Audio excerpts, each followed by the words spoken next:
Cabaret Voltaire a la obra de Agustín Gómez Zarcos? Bueno, la verdad es que además llegó al principio. O sea, lo teníamos claro desde un principio que nos gustaba, queríamos editar la obra de Agustín. Todo llega pues a través de... En Cabaret Voltaire somos 2 editores, uno vive en París y yo vivo aquí en Madrid. Bueno, en aquel entonces estaba viviendo en Barcelona. Entonces, que es donde se montó la editorial, o sea, donde se creó. Pues por un amigo común en París que estaba haciendo una tesis doctoral allí en la Sorbona, pues nos dijo, porque el otro editor es de origen almeriense. Entonces dice, ay, tú no conocerás, tendrás que conocer a Agustín Zarcos, si eres de Almería. Y nos quedamos los dos con una cara como diciendo, pues, no, la verdad es que yo tampoco había oído hablar de él. Y poco a poco fuimos viendo, investigando quién era este Agustín Gómez Zarcos, tan famoso allí, porque allí están sus libros disponibles. Y fuimos investigando poco a poco hasta llegar a empezar a leer sus libros. Y nos quedamos, como supongo que muchos de vosotros habréis quedado hoy, con la boca abierta de cómo es posible que este autor no estuviese publicado en España. Bueno, había él intentado publicar en los años, en los 90, a finales de los 90, sí que intentó publicar algo con 2 autotraducciones suyas, en Mondadori y en Debate, pero no se mojó mucho en esa producción. No le gustaba aquella España todavía en aquel entonces y realmente pues aquellos libros pasaron bastante desapercibidos. Y bueno, hasta que nosotros contactamos entonces a la familia, intentamos ver cómo sería posible editarlo y bueno, tras muchas negociaciones con la familia que no quería editarlo, hay que decirlo, porque estaban como en dos partes de la familia están enfrentadas y al final los pusimos en contacto poco a poco y negociamos y al final lo conseguimos. Y empezamos con El Niño Pan y luego pues cada 2 años sacábamos un libro suyo. Supongo que este desconocimiento de la sociedad española por la obra de Gómez Zarcos, supongo que también se debe a, bueno, pues a su exilio, ¿no? Y a su poca complacencia con el régimen franquista. Hombre, evidentemente, si lo habéis leído, solo ya leyendo Ana no, bueno, luego puedes leer El Cordón Carnívoro, cualquiera de ellos, puedes ver exactamente que toca determinados temas que evidentemente, pues evidentemente durante el franquismo no se podían tocar y luego, porque él empieza a escribir narrativa muy tarde, en el año 75 publica su primera novela. Entonces, pero en aquella España de la transición, estos temas tampoco eran muy adecuados, digamos. No había esa conciencia de como hay ahora, que estamos empezando, ¿no? De la memoria histórica. Entonces, de la memoria democrática no existía en aquel entonces, casi era pasar páginas. Entonces, yo creo que su literatura no encajó en ese momento, encajó con su generación aquí en España. Y sin embargo, ahora, que lo notamos nosotros cada vez más, es que tiene lectores cada vez más jóvenes, que sí que a lo mejor se están interesando por esa memoria democrática, ¿no? La memoria histórica, y evidentemente Agustín es de lo que hablan todos y cada uno de sus libros. Sí, porque es eso, es la necesidad, quizás estos lectores más jóvenes, ¿no?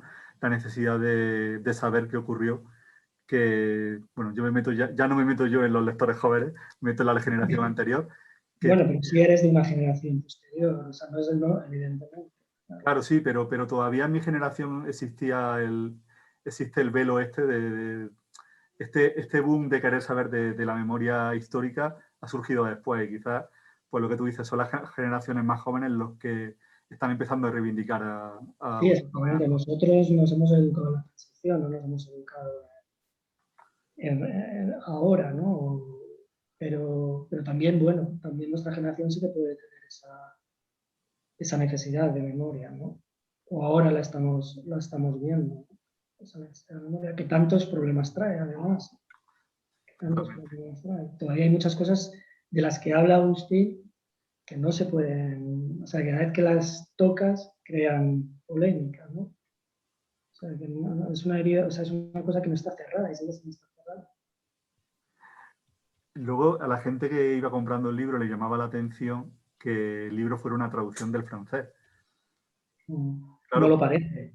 No lo parece para nada. No lo parece para nada, porque la traductora es granadina, es Adoración Elvira Rodríguez, que conocía, cuando yo me puse en contacto con ella, ella ya había dirigido varias tesis sobre Agustín en Granada. Y lo hacía leer a sus alumnos, porque ella es catedrática bueno, ya se ha jubilado, era catedrática de traducción e interpretación de francés en la Universidad de Granada. Y este autor lo tenía como lecturas obligatorias, los libros de Agustín. Fue mi profe. Hola a todos. Hola. Elvira fue profesora mía en la facultad de Entonces sabrás de lo que hablo. Pues es que, o sea, ya no me acordaba, ¿no? Hace tantos años y, o sea, no me acordaba. El nombre me sonaba, digo, ay, me suena mucho. Y lo busqué y digo, pero si a ella, ¿no? Una profesora. Claro, y sí, la verdad que sí. No, es que las traducciones son brillantes. No se nota... La traducción es una pasada porque yo cuando leo traducciones del francés normalmente se suele notar porque es que es muy difícil no calcarlo y aquí es que no... También partíamos de que Agustín tiene algunas cosas en castellano. Por ejemplo, sus 2 autotraducciones que publicó en vida, que os he hablado antes, y también tenía María República y tenía algunas otras cosas. Entonces, la traductora fue cogiendo vocabulario de ahí. Entonces, le ayudó mucho, ¿no? Porque Agustín tiene un vocabulario y una forma de escribir muy propias, y ese mismo vocabulario lo va reutilizando en todas sus novelas. Entonces también Adoración lo que hizo, si habéis leído a Nano, es que tiene una lectura. Ella traducía y hacía la lectura de los párrafos. Son párrafos, muchos de ellos poéticos, ¿no? Y que todo en la lectura encaja, nunca te atascas, digamos, en ningún párrafo. Y eso tiene un trabajo, sus traducciones siempre tardan 2 años en traducir cada vez. O sea, porque ella se dedica no como una profesión, sino ella lo hace por placer. Y de hecho no traduce otra cosa que Agustín. A nosotros nos ha traducido a Modiano y a alguna otra cosita, pero actualmente ya solo traducimos. Pues qué lujo, ¿no? Sí, es un lujo, es un lujo. Pues yo creo que pasamos como tú quieras. Sí, yo ya iba a decir que... Los que lo hayan leído, que hablen, que les ha parecido. Yo siempre, Miguel, siempre en estas cosas intento hablarlo, o sea, pasarlo más desapercibido posible porque creo que deben ser ellos los que... Yo también, yo prefiero, además a mí me gusta mucho, o sea, oír las opiniones que genera Agustín, ¿no? Al leer a Nano. Así que a ver si hay algún valiente que se lance a sacar algún tema, a decir lo que le ha parecido. Venga, Maribel. Venga, mira, a mí me ha encantado. Soy de una generación posterior a la vuestra y yo he vivido parte del franquismo. Y entonces yo estudiaba en el colegio la historia de una manera muy distinta a esta. Y entonces este libro lo veo súper interesante en el sentido de que se ve la otra parte, ¿no? La parte de los vencidos que está totalmente ignorada y enterrada. Entonces, pues me parece estupendo que las generaciones nuevas pues vean todo lo que se ha callado, ¿no? Y la veo súper interesante. Luego, lo veo interesante también en el sentido de que se hace un recorrido de la España, desde el sur, desde Andalucía hasta el norte, ¿no? Y entonces, pues, ese recorrido es paralelo también a las estaciones del año, ¿no? Es decir, empieza en verano y acaban en invierno, y empieza en Andalucía y acaba en el norte, ¿no? Entonces, pues cómo es la idiosincrasia de cada uno de los habitantes, como de los habitantes de cada región, de cada zona. Se ve perfectamente el cambio de la personalidad de todos los habitantes de estas tierras, de las tierras que se va pasando, ¿no? Y luego ya, claro, por supuesto ella, ¿no? La evolución que tiene, ¿no? De ser una persona, pues una, ¿no? Luego, pues eso, a su viaje iniciático, ¿no? A cómo cambia. Y bueno, una cosa que me ha encantado ha sido, pues, el cambio, ¿no? Tan radical que va desde ser analfabeta y no saber leer a cómo ve la realidad sabiendo leer y escribir, ¿no? Entonces, pues, la parte esa central con el ciego me ha encantado, me ha gustado muchísimo, ¿no? La importancia de pues eso, de las palabras para poder pensar y para poder revelarte un poco, ¿no? Y de las circunstancias que te tocan, ¿no? Y entonces, pues, me gusta mucho en ese sentido. Y luego ya, pues, ya está, bueno, sobre todo eso que me ha encantado, en general me ha encantado. Y luego, bueno, el lenguaje tan poético que tiene, me maravilla. La cantidad de imágenes, la cantidad de, vamos, me gusta muchísimo, mucho. Me alegro de que me haya aconsejado José este libro. Daos cuenta que él venía de una familia de Almería, un pueblecito, Nix, y él nace en el 33 allí. Es una familia de, creo que son 7 o 8 hermanos. Su padre era el alcalde republicano en aquel momento, cuando él tiene licencia del pueblo. Y su familia, bueno, eran pastores, y su madre era la panadera, tenía el horno de pan del pueblo. Luego, durante la posguerra, pues evidentemente toda la familia sufre una represalia de todo el pueblo, evidentemente, ¿no?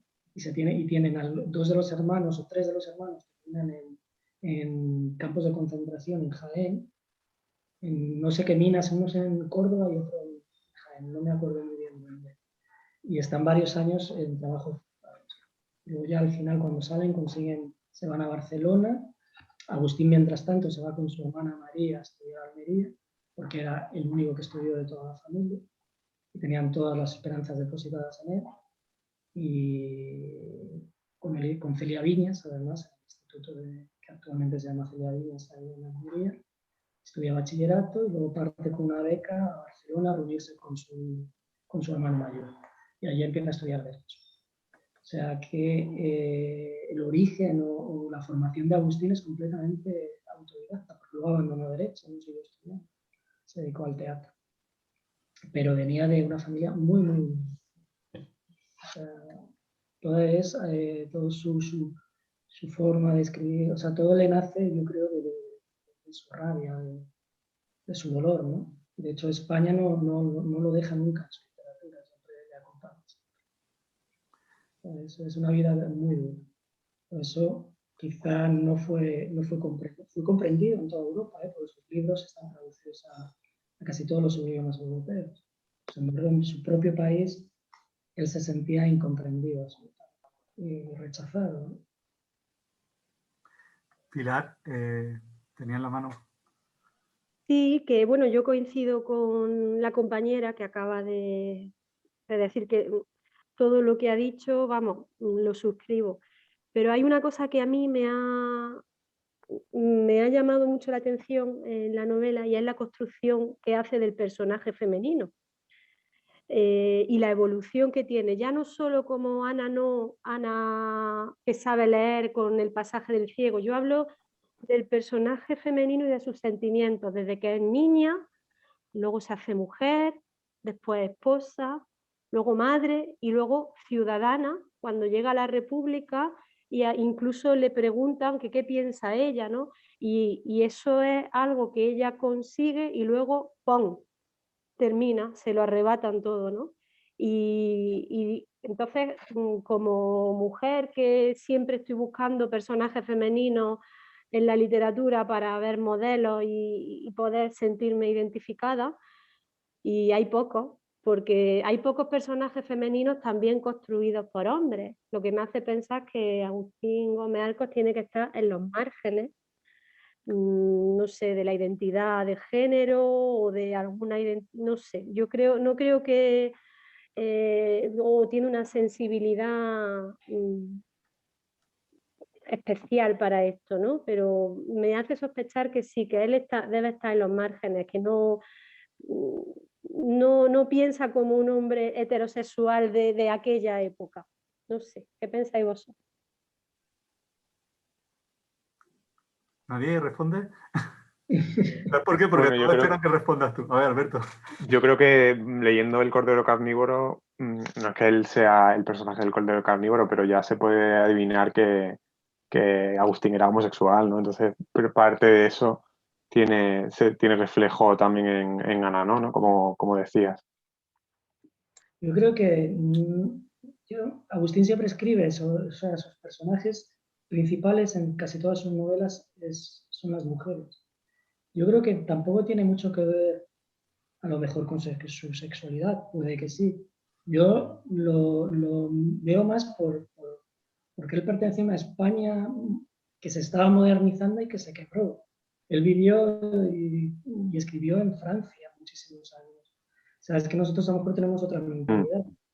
Entonces, ¿por qué no va la República? Era la lucha también de las mujeres, porque él fue educado en eso, sus padres le educaron también en eso. Entonces, y luego vivió en Francia, entonces, ¿por qué no va a tener la mente abierta o otra mentalidad diferente?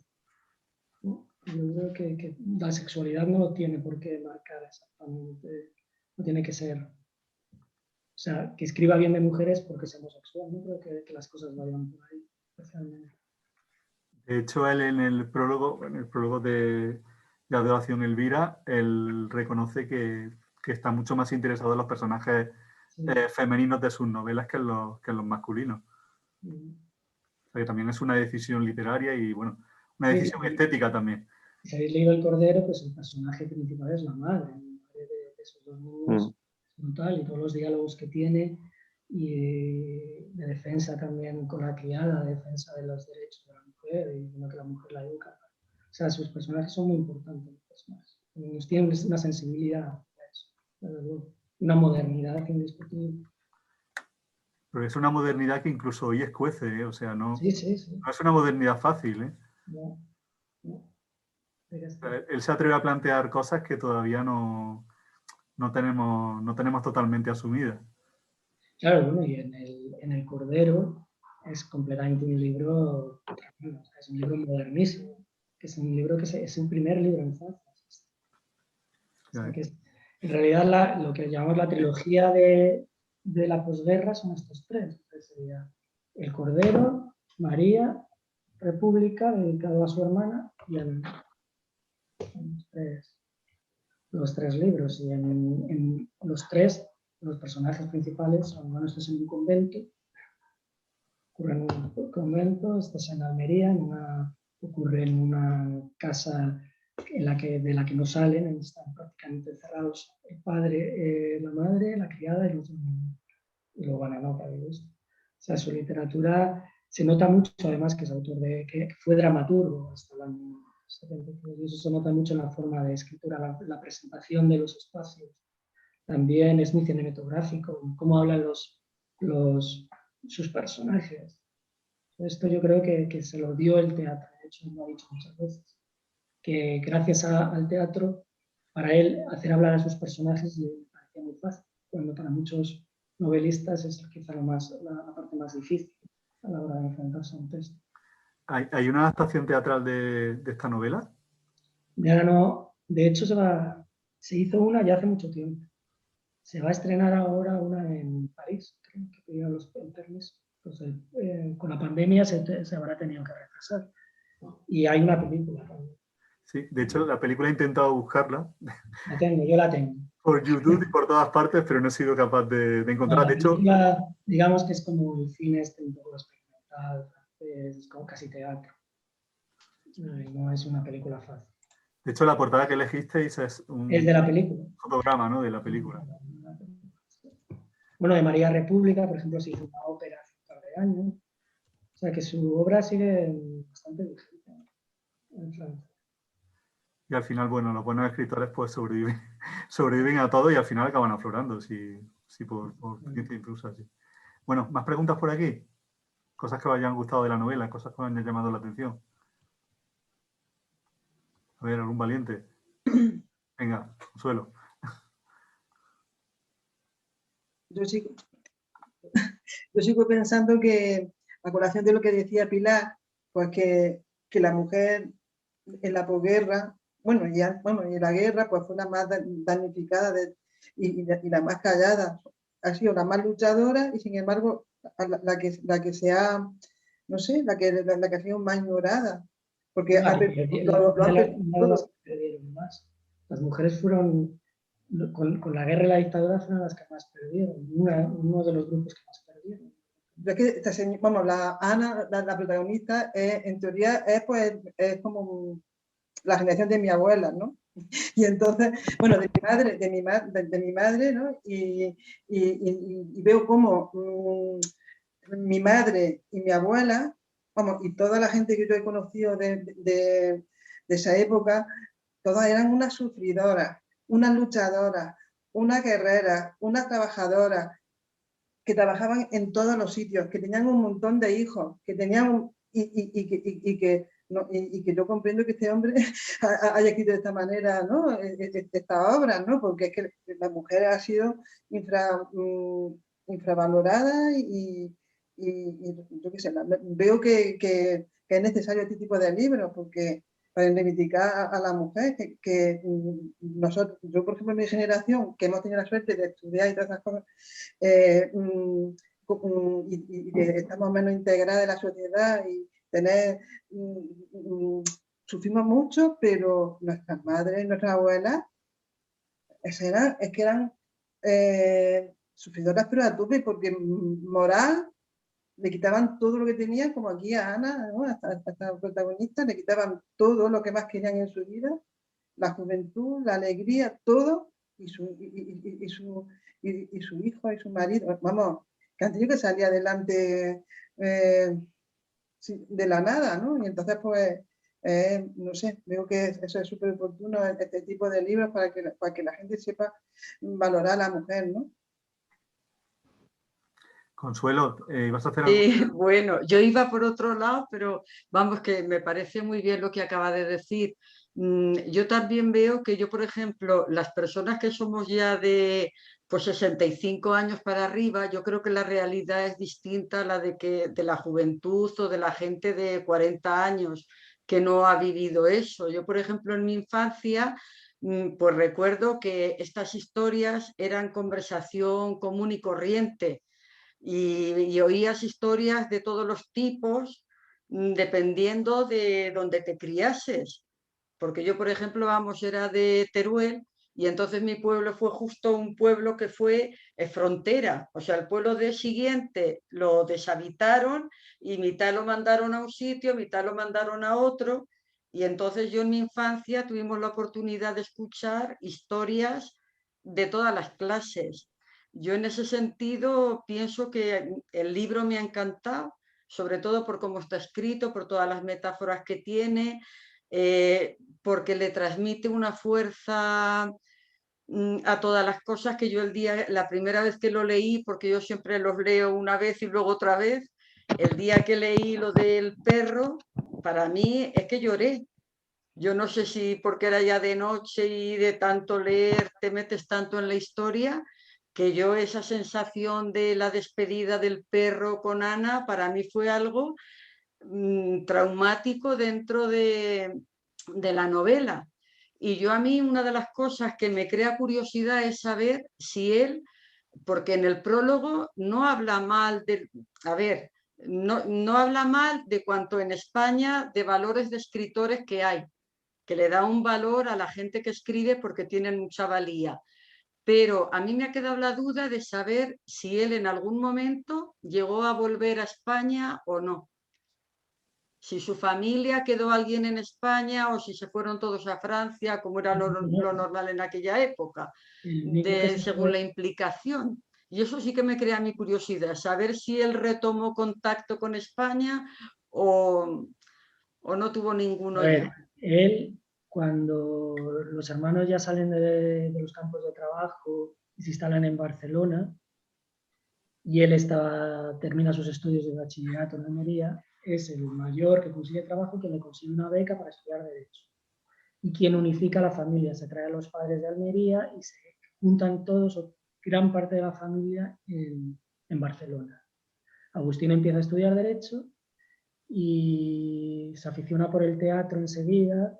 Y entonces sí, el prólogo y eso lo he leído con su familia, y ahí se enfada con su familia definitivamente y deja de hablar a la familia y se va a vivir a Madrid. Y ya no vuelve a tener contacto. Y él es el único que se va a Francia en el año, bueno, primero va a 66 a Londres y luego se va al 68 a París. Pero ya en su llegada en los años 50 a Madrid pierde contacto con toda la familia. Solo habla con su madre de vez en cuando, que está en Barcelona, y con su hermana María. Son con las únicas que luego ya en Francia mantiene algo de contacto, pero muy poco, muy poco. No se vuelven a hablar ni se vuelven a ver. De hecho, gran parte de su familia sigue viviendo en Barcelona. De hecho, sus dos hermanos han muerto con 98 y 97, o sea, parte de sus hermanos se murieron antes, pero María y el mayor se han muerto el año pasado y el anterior, o sea, han sido muy longevos. Pero ellos no han tenido, de hecho, su familia no ha habido sufrido, la mayor parte de su familia. Se estiró, vamos, y perdieron todo tipo de contacto. Solo ya fueron a París cuando se murió a heredar todo lo que tenía. Bueno, eso no se desprecia. Su piso y sus cosas, pero de hecho no había ahí un contacto para nada. Y su familia sigue viviendo en España, su familia no vivió en Francia. Es que yo esa era la curiosidad que tenía. Y ya veo que entonces, hombre, que yo sí, hombre, es un exiliado más ideológico y por las circunstancias de esos años que los 60, 70 fueron muy duros. También era homosexual. Sí, que eso es añadido. Me marcó mucho. No, y a la familia también, porque en aquella época no... Supongo que no, pero la familia no... Bueno, supongo que él nunca lo dijo. La familia se enteró luego mucho más tarde. Nunca lo dijo. O sea, yo he hablado con su hermano mayor, con el que vivía, y su hermano me dijo que él no sabía nada. Que eso, no sabía que esa pudo ser una de las causas por lo que abandonó la familia. Tenía un carácter muy hermético, muy cerrado. Era de difícil trato. Bueno, no con sus amigos, pero sí era una persona bastante cerrada. Bueno, estaba por aquí Miriam, que al final se ha podido conectarse, que me había tomado como portavoz porque quería preguntar algo a Miguel y a los demás.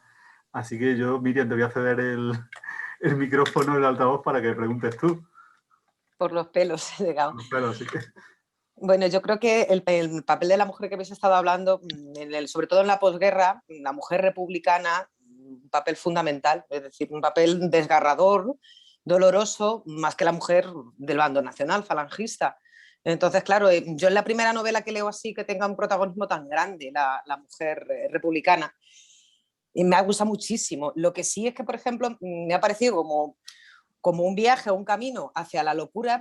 La comparación es, yo se lo he dicho a José, que la comparación ahora mismo me parecía pues como cuando Juana la Loca va de la Cartuja de Miraflores hacia Granada con su marido, con Felipe el Hermoso, hasta Granada andando. Me parecía pues como un viaje, un camino horrible, o sea, tormentoso, una ensoñación, pues como una pesadilla, no lo sé, me imaginaba muy así de esa manera. Y con respecto a la construcción de la novela, a mí me ha parecido que tiene varias partes. Bueno, principalmente la primera, muy lírica, es pura poesía, o sea, es una belleza, es unas frases cortas muy bien construidas, muy bien estudiadas. Y la segunda parte la veo más novelada, como una especie de... como que ella actúa como un lazarillo, que va con unos, con otros, la perra que la acompaña, mucho más novelada. Entonces, no sé si es que le costó construir la novela varios años, o es que tampoco he leído muchos artículos de Gómez Arcos porque es que no me ha dado tiempo, ha sido una locura estos días. Pero sí me parecía un poco eso, que como que la novela tenía dos partes. No sé si es así o por qué puede ser. A ver qué opináis. Va para todos. Claro. Para todos. Yo tengo... Hombre, Agustín siempre se inspiraba mucho en la novela de picaresca, en El siglo de oro. De hecho, todas estas cosas del ciego, todas estas cosas raras que le pasan, y luego incluso en la cosa surrealista esta del circo. Sí. Es un juego absoluto, ¿no?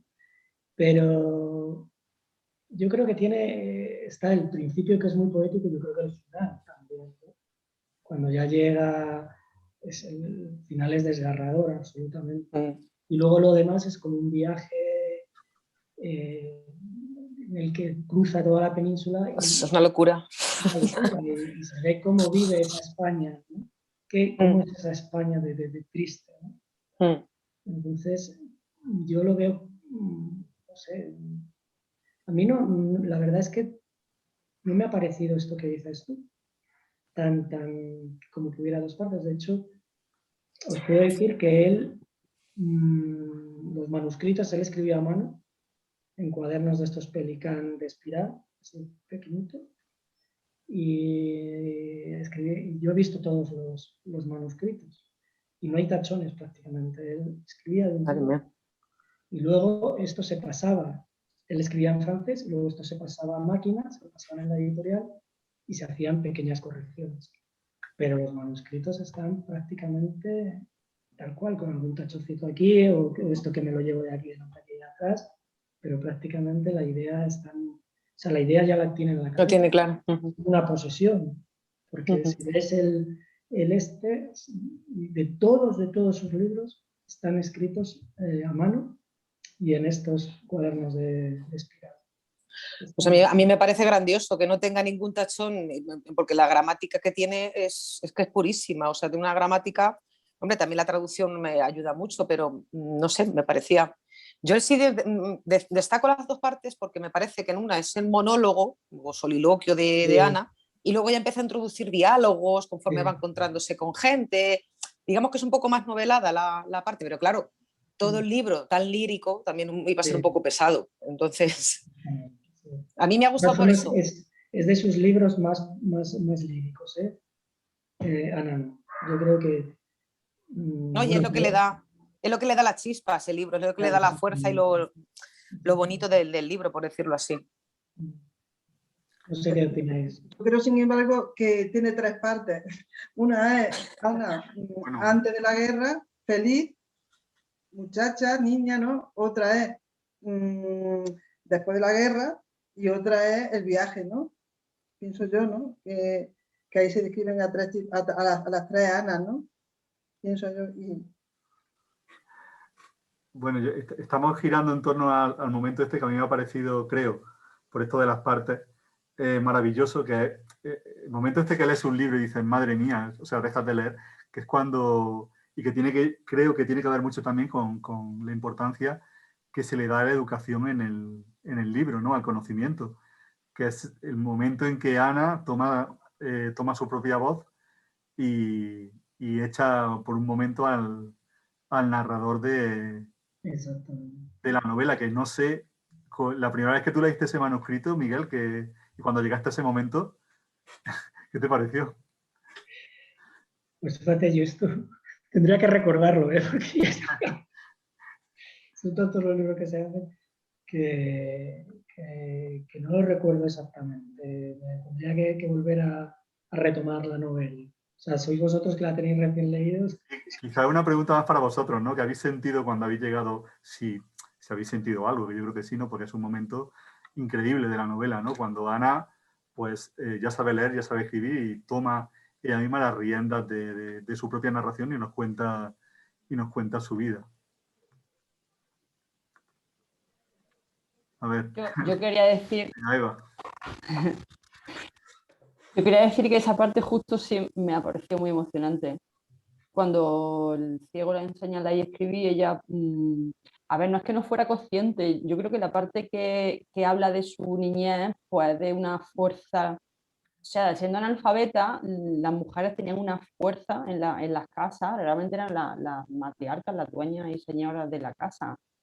Los hombres, vale, se van a trabajar, vuelven, pero esa manera que tenían de hablar de la muerte, de la vida, Tenía 12 padres, ¿eh?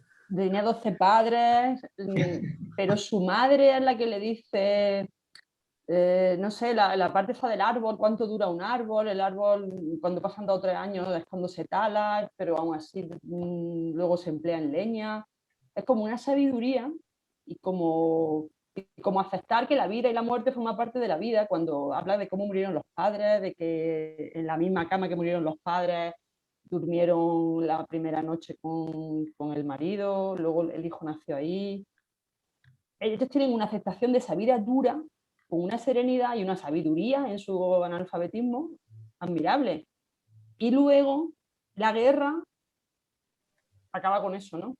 O sea, ella puede vivir feliz aceptando que se le murieron su hermano, no fue a ningún entierro, dice, pero bueno, se murieron, los lloró a todos porque Habla de cuando los hijos se van, llegará un momento en que toda mujer piensa que su marido morirá y sus hijos se irán de casa y lo acepta, pero sin embargo cuando viene la guerra y cuando describe, os voy a decir lo que pasa cuando viene la guerra, pues esa parte es súper poética.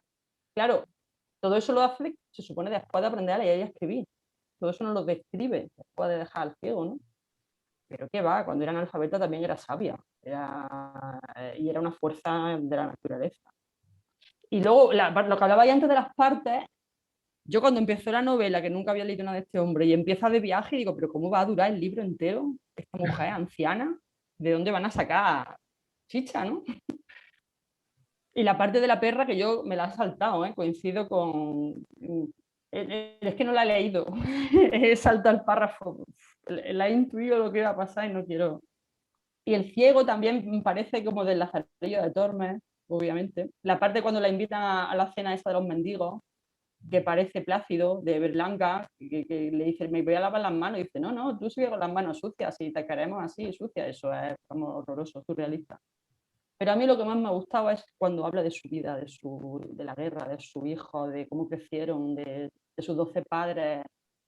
Me ha alucinado el personaje de Ana, o sea, me ha enamorado absolutamente. Y yo es que no he acabado el libro, voy por la parte que se monta en el autobús para ir a Madrid. O sea, no sé lo que pasa si llegan. Me imagino que llegará al norte, claro.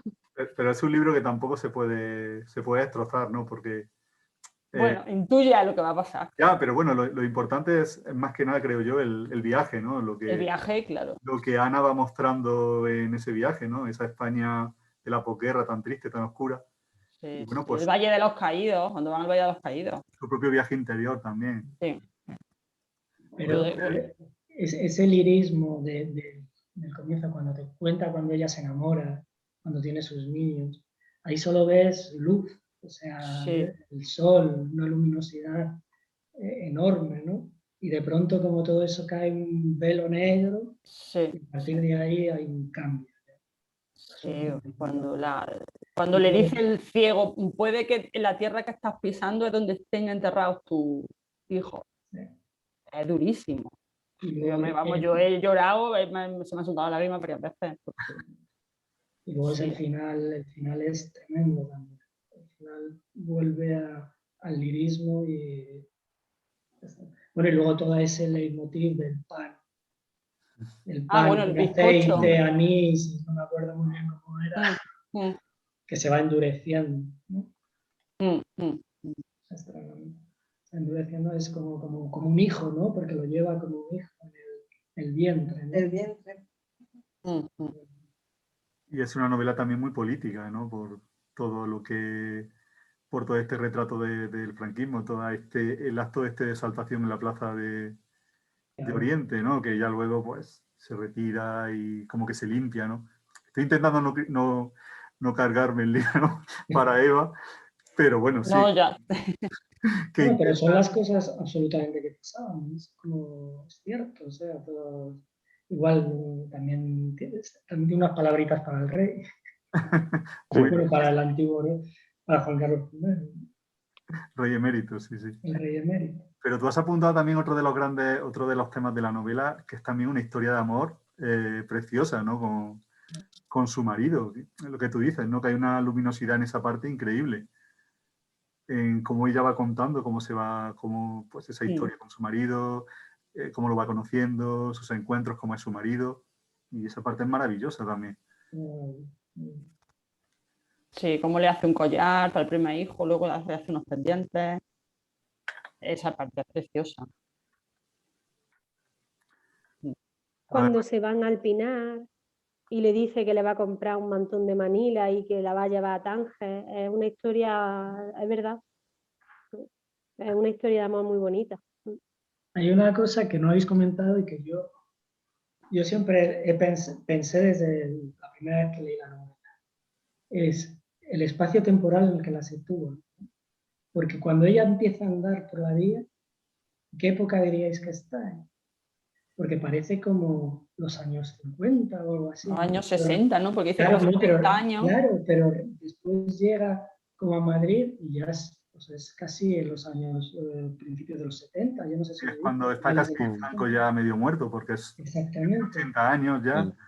Pero al principio te choca, ¿no? Porque eso por donde pasa parece una miseria absoluta, ¿no? Esos pueblos, ¿no? Todavía se hacen esas comidas de lo de Plácido que decías, pero eso realmente se hacía ya a principios de los 70. A mí ese viaje me parece que dura toda una vida casi, ¿no?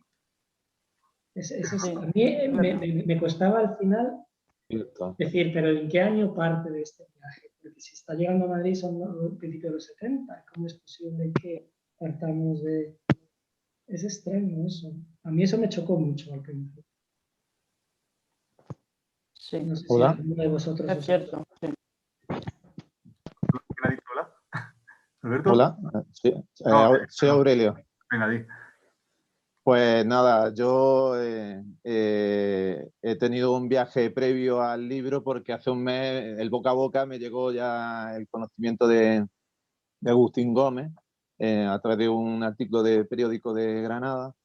Y yo dije, pero ¿cómo puede ser que yo no conozca a este autor para nada, de nada? O sea, totalmente desconocido en ningún sitio. Y bueno, ya se cruzó con José que nos propuso la lectura de Anano y he tenido pues la doble suerte de que me ha venido este libro por varios sitios. Y bueno, hoy mismo lo he terminado en un esfuerzo de ayer a hoy, me lo he terminado.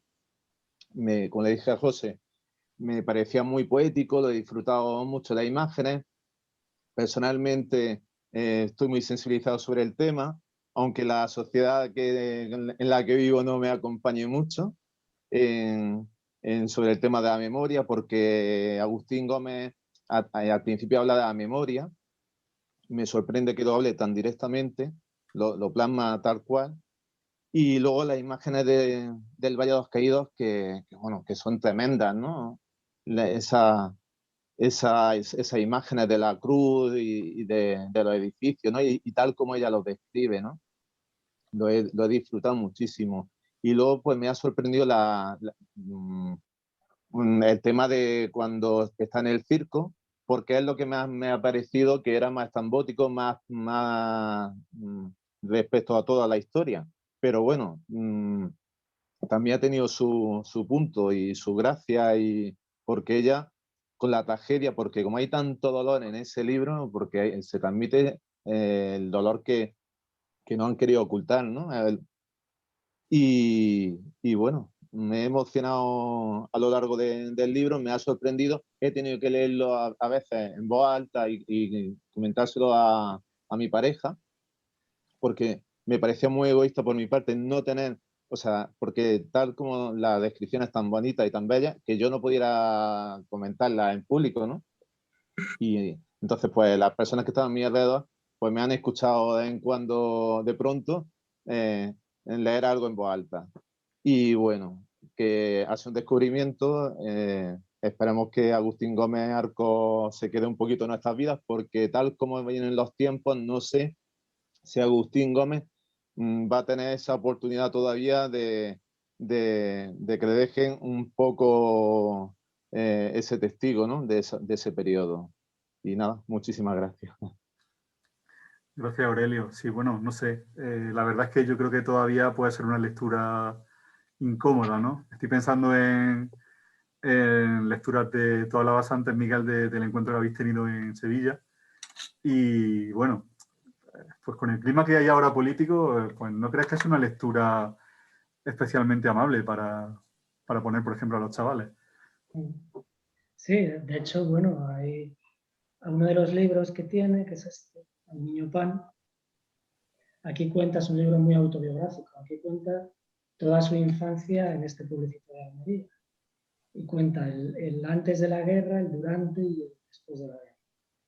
Y habla de sus abuelos, de sus padres, de lo que pasó durante la guerra en el pueblo, de lo que pasó después.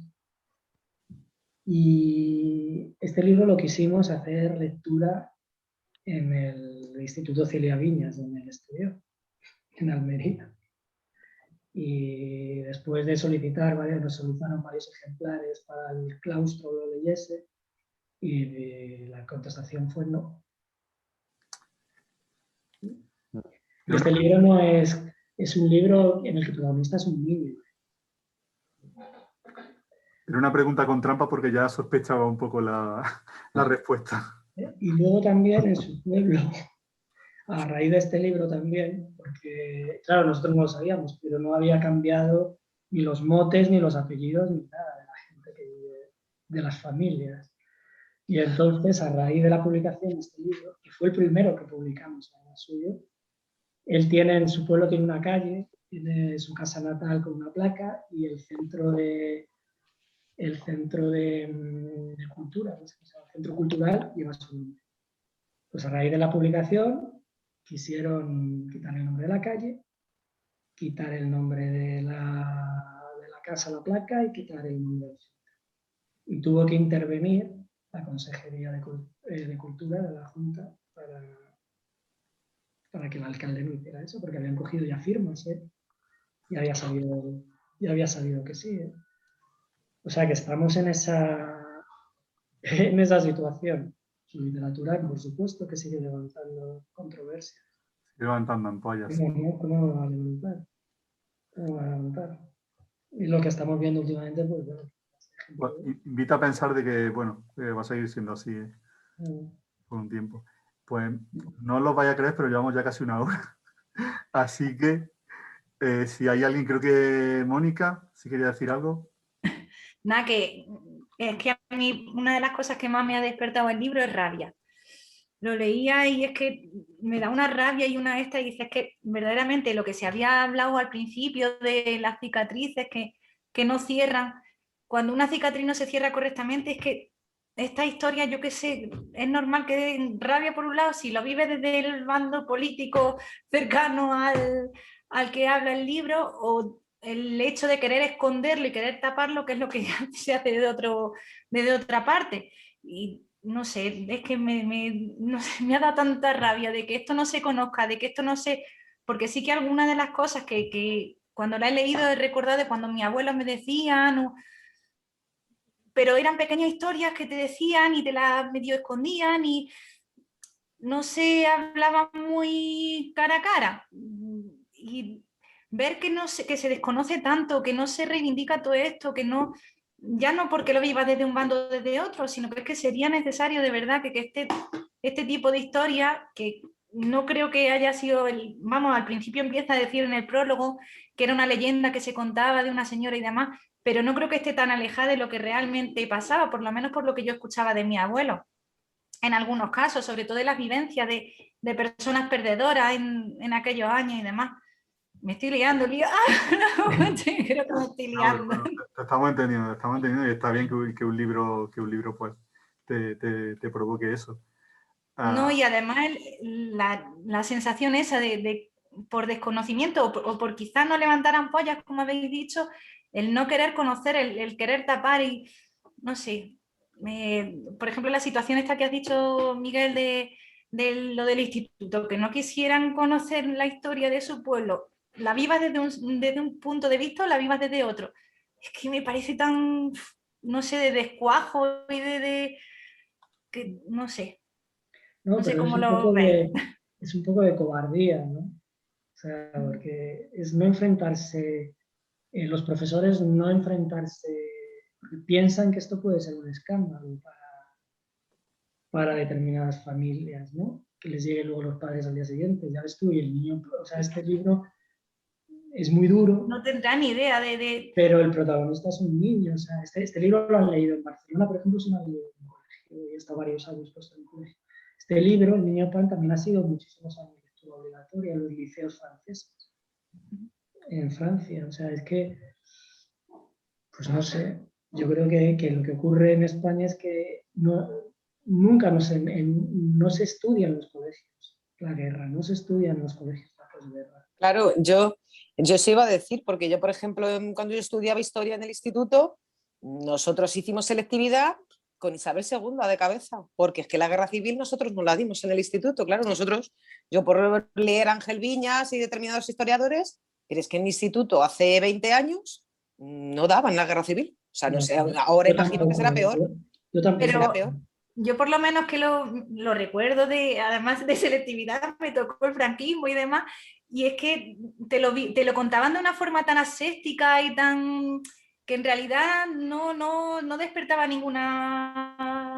a no ser que tuviera historias familiares que, de las que hubiera habido cosas, es que la forma de contar la guerra civil es tan aséptica y tan cerrada en algunos puntos que es que dices, es que no sé por qué no se da lugar a conocer estas cosas. Quizá a lo mejor, es que yo creo que la gente piensa que conocer historias como esta a lo mejor levanta más ampollas por el hecho de enfrentar otra vez. Y quizás no, el conocer esto a lo mejor nos acerca uno a otro por ver que desde una parte se ha vivido un dolor que a lo mejor no se ha tratado, no se ha considerado desde ningún punto de vista y no sé, si me estáis entendiendo, me estáis siguiendo, pero... Totalmente. Que os hagáis cuenta, o sea, de Agustín, haceros cuenta que Agustín Gómez Zarcos, de 14 novelas que llegó a publicar en vida, 6 estuvieron nominadas al premio Goncourt. Lo ha comentado José antes. 6, o sea, esto es como una cosa... Habrá pocos escritores franceses actuales que hayan estado nominados tantas veces al premio Goncourt, que es el premio, como sabéis, más importante de Francia. Y luego 2 de ellas llegaron a la final, que solo hay dos escritores. En una le ganó Modiano, que es premio Nobel, como sabéis, y la otra vez le ganó Marguerite Duras con El Amante. O sea, estamos hablando de un escritor que tiene una categoría impresionante. Y que España, su país, y él solo habla de España. Y su país siempre le volvió la cara. Y él por rabia nunca quiso hacer nada aquí, absolutamente nada. Publicó esas 2 novelas que publicó, no vino de gira, no hizo promoción, decía que este país, la transición le parecía espantosa, que esa transición no iba a llevar a nada bueno. Pero, esta es su idea. ¿Es verdad que a Gómez Zarcos le ofrecieron la nacionalidad francesa y él no quiso aceptarla? Bueno, tú la nacionalidad francesa después de mí, además era... O sea, François Mitterrand la admiraba bastante toda su literatura y le dio 2 veces la condecoración esta de las artes y las letras. O sea, que era muy importante en Francia. Lo que pasa es que él, la nacionalidad tú en Francia, cuando vives y resides tanto tiempo allí y trabajas allí, la podría haber obtenido. Pero él no quería renunciar a su nacionalidad. O sea, él quería ser español por encima de todo, ¿no? Que no hubiera duda. Que no le pudiera. Sin embargo, él tampoco milita, pudo militar en el Partido Comunista en el exilio, que allí en Francia tenía tanto poder, o en el Partido Socialista, o en cualquier partido de izquierda. Nunca quiso comprometerse políticamente con ningún partido. En ningún caso, ni de hecho tuvo grandes amistades con la política. Para nada. Y supongo que también para que su escritura fuera más libre, ¿no? No estar comprometido ideológicamente. Exactamente, él lo decía así, porque le ofrecían, por ejemplo, le ofrecían escribir artículos, como muchos escritores, ¿no? En Le Monde le ofrecieron hacer una columna semanal. Él no quiso escribir en prensa. Dice que no le interesaba, porque él pensaba que a la larga eso le podía hacer perder su independencia o su mundo. Porque es que él tenía su mundo. O sea, y sus amigos y su círculo de amigos. Él no frecuentaba todos estos happy few de escritores, de artistas, ¿no? Vivía una vida muy sencilla. Tenía un piso precioso, además un dúplex que se veía todo París, desde la Rue Lamarck. O sea, vivía muy bien en Francia. Era reconocido, claro, es que vendía cientos de miles de ejemplares. Estaba traducido, pues Ana No creo que está traducido a 30 idiomas o a 20, no sé cuántos idiomas. O sea, es una barbaridad. Aquí era el silencio absoluto. Entonces él, cuando le invitan aquí y le estrenan varias cosas de teatro, le hacen algún homenaje, él nunca se sintió cómodo en esa España. Porque esa España es como que estaba pasando página y claro, ese pasar página que hacía era pasar página de su memoria, o sea, de lo que él refleja en estos libros. Es decir, es olvidar a mucha gente. Ese pasar página era olvidar a mucha gente, la memoria de mucha gente. Entonces, él eso no lo perdonó nunca. De hecho, no murió en España. Está enterrado en París, ¿no? Sí, está en el enterrado. cementerio, ¿no? De Montmartre, con honores. Sí. Y ahora vamos a terminar contigo ya, creo. Yo tengo a mí me queda una duda que, claro, que es una pregunta para el editor, porque yo como lingüista y también pues francófila y en fin, y la traductora también fue profesora mía, Adoración Elvira, a mí hay algo que me fascina y es cómo puede el autor, cómo puede Agustín Gómez Arcos escribir así en una lengua extranjera. Y como habéis tenido acceso a los manuscritos, no sé si si podéis despejarme esta duda. Si él tenía algún asesor lingüístico, un corrector, porque alguien Bueno, que es que me ha fascinado cómo puede escribir así en una lengua extranjera. yo creo que él ya cuando llega a Francia ya sabe algo de francés, porque en aquel entonces el francés sí que era, en su educación fue primera lengua. Pero yo lo único que te puedo decir es esa capacidad. Sí. O sea, yo creo que esa capacidad intelectual de absorber todo, ¿no? Entonces, y de hecho no tiene tachones prácticamente en francés. Luego sí es verdad que tenía un corrector, evidentemente, que era el que mecanografiaba todo, lo pasaba a máquina y luego tenía sus correcciones. Porque a veces sí que se ven los manuscritos que él pone una palabra en español porque es muy propia de aquí y no sabe en ese momento cómo la va a traducir, qué palabra se puede encontrar que exprese lo que él quiere, ¿no? Entonces es muy difícil. Y solo hay un libro que es María República, que es un caso excepcional y que está escrito el manuscrito en español. Este libro, Adoración, lo que ha hecho es cotejar el manuscrito original en español y ya pasa, no hay manuscrito en francés, ya pasa a un mecanografiado en francés. La traducción se ha debido perder en otro cuaderno, pero el original es en español.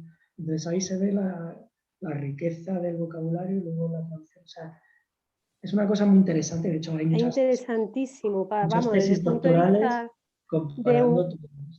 Desde el punto de vista de pues, alguien como yo, ¿no? Que he estudiado traducción, es que me fascina eso. Pero De ese hecho, lenguaje que veis de esto que une a lo mejor dos sustantivos o un sustantivo adjetivo con un guión, esto lo hacen casi todos sus libros. Es una cosa muy suya y muchas palabras que he utilizado Adoración como muy locales, ¿no? Porque los hemos podido coger de sitios, de las obras de teatro, de los manuscritos. Entonces eso ha enriquecido mucho la traducción. Yo creo que debería alguien hablar mal del libro. A alguien no le habrá gustado algo, digo yo. Es de estos libros complicados. Eso también me gustaría saber. Estos libros unánimes, Miguel. O sea, a ver si Maribel va a decir ahora que no le ha gustado. No, a mí me ha encantado todo, pero es verdad que si hay alguna cosa que me ha chocado un poco es los diálogos que tenía ella. Los diálogos a la hora de expresarse me parecían, y no sé si era cosa de la traducción o qué, pero me parecían como muy correctos para una persona analfabeta que había pasado tantos años sola sin hablar con nadie. La forma de expresarse en los diálogos, pero no solo cuando aprendió a leer, sino antes, me parecía demasiado correcta. Me esperaba algo más. Eso es buscado, es como para darle dignidad al personaje, ¿no? Dignidad a esa. Porque lo otro sería vulgarizar ese personaje, quiere representar a esa mujer, porque la va a hacer, ¿sabes? Yo creo que eso es evidentemente buscado. Vale, que entonces ya está. A ver, Maribel. ¿No te escuchamos? Tienes el... A ver. Que tienes el micro cerrado. No. Espérate. Ahora. Yo lo único que quiero decir es que me ha encantado, es decir, que nada de que lo he visto un libro perfecto. He visto un libro que es una obra maestra. Y una cosa que no quería que se olvidara, era las referencias que hacen a los escritores españoles, a los poetas, como ejemplo, como Antonio Machado con el Olmo Viejo, La similitud que hace el Lomo Viejo con la anciana me ha parecido perfecta, y agradecerle a los editores que hayan hecho posible que este autor y sus libros pues no queden en el olvido y que se difundan, porque es importante que las generaciones nuevas sepan más o menos, sepan verdaderamente cómo pasan las cosas, porque en mi generación yo viví mucho el tiempo aquel de silencio y el tiempo aquel tan oscuro, y la historia pues no sé, que no la veíamos tan clara. Entonces estos libros son buenos para eso, ¿no?